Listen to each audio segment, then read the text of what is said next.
पूर्व प्रधानमंत्री अटल बिहारी वाजपेयी के जयंती पर गोरखपुर सांसद निधि से किए गए कार्यों के शिलान्यास एवं उद्घाटन कार्यक्रम 25 दिसंबर को गोरखपुर क्लब में आयोजित हुआ, जिसमें सदर सांसद रविकिशन शुक्ला एवं क्षेत्रीय अध्यक्ष डॉक्टर धर्मेंद्र सिंह सहित बीजेपी के तमाम पदाधिकारी एवं कार्यकर्ता उपस्थित रहे।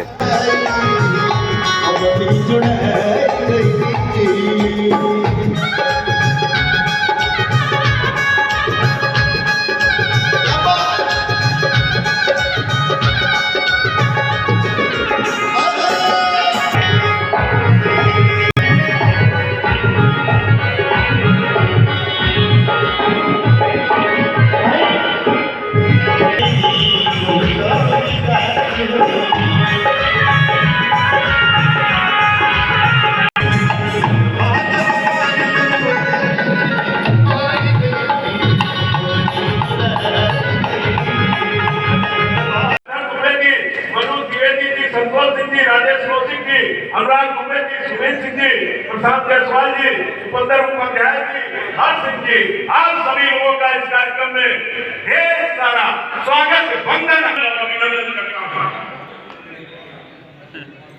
मालवी नगर मंडल से आए हुए हमारे क्रांतिकारी अध्यक्ष शिवदास बापू जी और उनकी टीम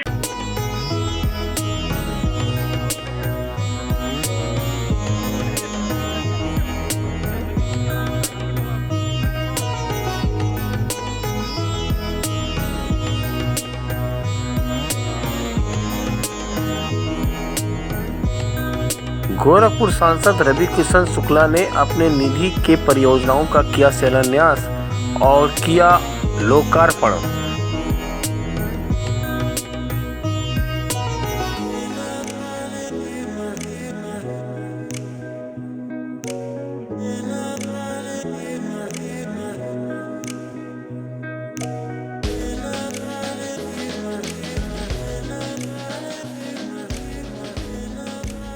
इस संबंध में गोरखपुर सांसद रविकिशन शुक्ला ने कहा कि भारत, ये नया भारत का सपना उन्होंने देखा था। यशस्वी प्रधानमंत्री उन्हीं के रास्ते चल रहे हैं। उन्होंने एक ऐसी लॉ जगाई जो पूरे विश्व में उसकी बात हुई। वो सनातन धर्म था, एक भारत था, राष्ट्र भारत था, अखंड भारत था। उसको नया भारत का स्वरूप दिया। तो मैं पूरा धन्यवाद उनको देना चाहता हूँ, यशस्वी हमारे अटल जी को। और आज प्रधानमंत्री जी उसी पद चिन्हों पे चल रहे हैं। हम लोगों के गौरव थे, हम लोगों के नेता थे। आज उनकी सोच, उनके विचार की कैसे अपोजिशन को भी सम्मान से लेके चलते थे। उनके बात विचार, उनकी बोली, उनकी शैली सीखने जैसी थी। पार्लियामेंट में बोलते थे, कभी किसी को हंसी मजाक में ही अपनी कविताओं में बड़ी बड़ी बातें कर जाते थे। उनके अंदर एक ज्वलित इंसान भी था अंदर, लेकिन उसको सौम्य चेहरे के साथ वो बोलते थे। उसमें पाकिस्तान के लिए भी एक डर रहता था, चाइना के लिए भी डर रहता था, और नए भारत को एक विश्व गुरु बनाने का भी सपना था, जिसको आज पूरा राम राज्य का सपना उन्होंने देखा था, राम मंदिर का सपना उन्होंने देखा था। आज उनकी जयंती पे मैं नमन करता हूं, और मैं सौभाग्यशाली अपने आप को महसूस करता हूं कि मैं उसी कमल चिन्ह को, जिसको उन्होंने खिलाया था, जिसको उन्होंने पालन पोषण किया, जिस कमल का, जिस चिन्ह का, निशान का, आज मैं उसी के छत के नीचे मैं एक सांसद के कार्यकर्ता के रूप में आज देश की और अपने गोरखपुर की सेवा कर रहा हूँ। महाराज जी हमेशा अपनी निधि का सही इस्तेमाल करते थे। वो जनता तक, जनमानस तक जाए। जनता का पैसा केंद्र द्वारा, प्रधानमंत्री द्वारा, सरकार द्वारा जो हमको मिलता है, यहाँ की जनता को 5 करोड़ रुपये हर सालाना मिलता है, वो वहाँ पर सही मायने में जाए। तो जो पहली किस्त का है वो जो आई थी, फिर कोरोना के बाद जो हुआ था, बाद में बंद हो गया था, ये वो किस्त का आज योजना है। उसके बाद फिर दोबारा वापस से और भी योजनाएं हैं, और भी निधि हमारी आएगी। जब एम्स में काम होगा तो उसमें फिर हमारे और भी इस तरह से योजना और इस तरह से और आयोजन होगा, जहाँ पे हमारी जनता को, हमारी भारतीय जनता पार्टी की सरकार, पूज्य महाराज जी की सरकार, मैं एक सांसद के रूप में जो योजनाओं को ज़मीन पर उतारा हूँ, उसका आज लोकार्पण।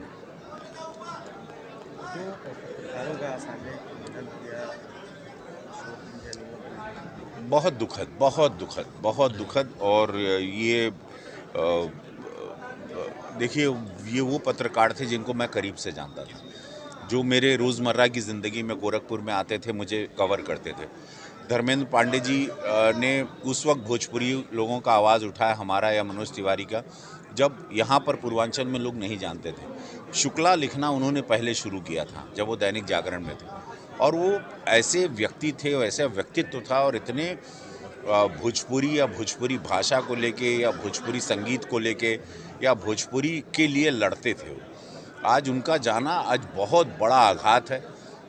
उनकी बिटिया से हम परसों ही बात किए थे, उनको शाही अस्पताल से शिफ्ट से लेके उनकी जो जितना हम लोगों ने प्रयास मुझसे हो सका, मैं उनको प्रेम करता था एक बड़े भाई के रूप में। आज और बिटिया ने परसों ही हमसे कहा, मेरे पास अभी मैसेज भी है, परसों कहा कि हाँ अंकल वो ठीक हो गए और धन्यवाद अंकल। और ये मैंने बोला नहीं बेटा, धन्यवाद की ये सब शब्द नहीं इस्तेमाल करिए। और उसके बाद आज ये अभी यहाँ मंच पे आते ही खबर मिली, एकदम दिल हमारा ये हो गया। और हमारे दूसरे थे अजय जी, गोरखपुर न्यूज़ से थे, वो हमेशा हमको कवर करते थे, बहुत ही कर्मठ थे। उनका भी अचानक हेल्दी थे, अचानक 2 दिन में वो वहाँ पर पीजीआई में एडमिट होते हैं। तो ये बहुत शॉकिंग है। इससे पता चलता है कि पत्रकारिता और पत्रकार लोगों का जीवन कितना स्ट्रेस से गुजरता है। इससे पता चलता है कि पत्रकार बिरादरी बहुत तकलीफ़ में भी रहती है, क्योंकि उनका सोना, खाना, न्यूज़, उनको भागना। तो मैं सबसे कहूँगा कि थोड़ा सा आप लोग भी अपने शरीर का भी ध्यान दें। मैं जान रहा हूँ ये नौकरी है, मैं जान रहा हूँ कि न्यूज़ देना है, मैं जान रहा हूँ कि सबसे पहले न्यूज़ पहुँचाना एक स्ट्रेस है। वो इलेक्ट्रॉनिक पत्रकार हो या प्रिंट मीडिया का हो या फोटोग्राफर हो या कैमरा पर्सन हो, सबके लिए बहुत ही स्ट्रेसफुल होता है। क्योंकि मेरा जीवन ही पत्रकारों के साथ 30 साल से बीता, तो मैंने बहुत करीब से देखा कि इनकी ज़िंदगी में बहुत स्ट्रेस होता है, बहुत कम नींद होती है, भोजन का कोई समय नहीं होता, कहीं भी कुछ भी मिलता है हेल्थ के लिए। तो थोड़ा सा अपना अभी आप लोग कृपया, सब लोग, आप लोग भी खड़े हैं, सब लोग ध्यान दें। जीवन लंबा है, इसको छोटा नहीं करना चाहिए। क्या कहें, मैं मुझ पर भी लागू होता है, मैं भी 2-4 घंटे सोता हूँ। पत्रकारों के हित के लिए कुछ बच्चे काफ़ी छोटे हैं, तो कुछ उनके लिए ज़रूर, अब उसके लिए कोई चिंता नहीं। कल हमको पता चला पूज्य महाराज जी से 5 लाख की मदद पहुंच रही है उनके पास, अजय जी के पास। और इनका पांडे जी का भी आज मैं बात करता हूं, और इनकी बिटिया को कहीं जॉब वगैरह, बिकॉज वो बड़ी एजुकेटेड बच्ची हैं और बच्चे छोटे छोटे थे। मैं मिला था 2003 में, और उनके अजय जी के भी परिवार से मैं मिलूंगा, आज दोनों परिवार से मिलूंगा। उनकी समस्याओं को जान के उसका डेफिनेटली निस्तारण किया जाएगा पत्रकारों के लिए। मुख्यमंत्री पूज्य महाराज जी पत्रकार हैं जो इस स्थिति में जी रहे हैं, आप अपने लिए कुछ? मैं उसके लिए महाराज जी ने मकान की भी व्यवस्था की है, और महाराज जी भी इस पर बहुत सचेत हैं। इस पर ये बहुत ही चिंतन का विषय है, और आज मैं इस पर बैठ के इस पर कुछ विचार शाम को करूँगा।